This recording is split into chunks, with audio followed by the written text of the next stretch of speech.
శ్రీ లలితా సహస్రనామ స్తోత్రంలోని 627వ నామం త్రిజగద్వంద్య మంత్రస్వరూపంలో శ్రీ త్రిజగద్వంద్యాయై నమః. మనం 626వ నామంలో అమ్మవారిని త్రిపుర అని, అమ్మవారు 3 పురాలలో ఉంటూనే ఆ 3 పురాలకు అతీతంగా ఉంటారని తెలుసుకున్నాం. ఈ నామంలో త్రిపుర అయిన అమ్మవారిని సాధకులైన యోగులు ఏ ఏ ప్రాంతాలలో దర్శించి ధ్యానించి తరిస్తారో ఈ నామంలో వసిన్యాది వాగ్దేవతలు మనకు తెలియచేస్తున్నారు. అమ్మవారిని సాధకులైన యోగులు శిరస్సునందు మరియు నుదుటి మధ్య భాగంలో, ఆ తర్వాత హృదయంలో భావించి ధ్యానించి తరిస్తారు. ఆ 3 స్థానాలలో అమ్మవారిని ఒక్కో చోట ఒక్కొక్క స్వరూపంలో ధ్యానించి తరిస్తారు. శిరస్సుపై బ్రహ్మరంధ్ర స్థానంలో, సహస్రారంలో చంద్రకాంతులతో ప్రకాశిస్తున్న అమ్మవారిని సాధకుడు ధ్యానిస్తాడు.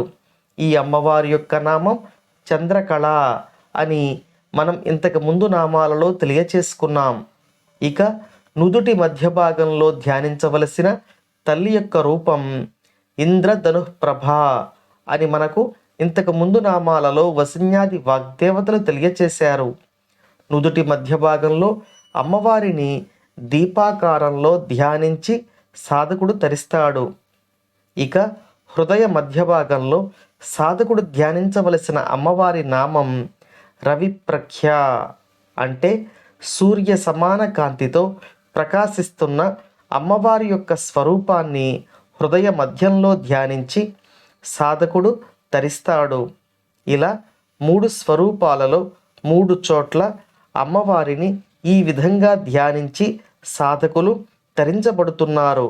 కాబట్టి అమ్మవారిని ఈ నామంలో త్రిజగద్వంద్య అంటే 3 జగత్తుల యందు ధ్యానించి యోగులు నమస్కరించే తల్లి అని వసిన్యాది వాగ్దేవతలు ఈ నామంలో మనకు తెలియచేస్తున్నారు. ఆ అమ్మవారి అనుగ్రహం అందరిపై ఉండాలని కోరుకుంటూ ఓం శ్రీమాత్రే నమః.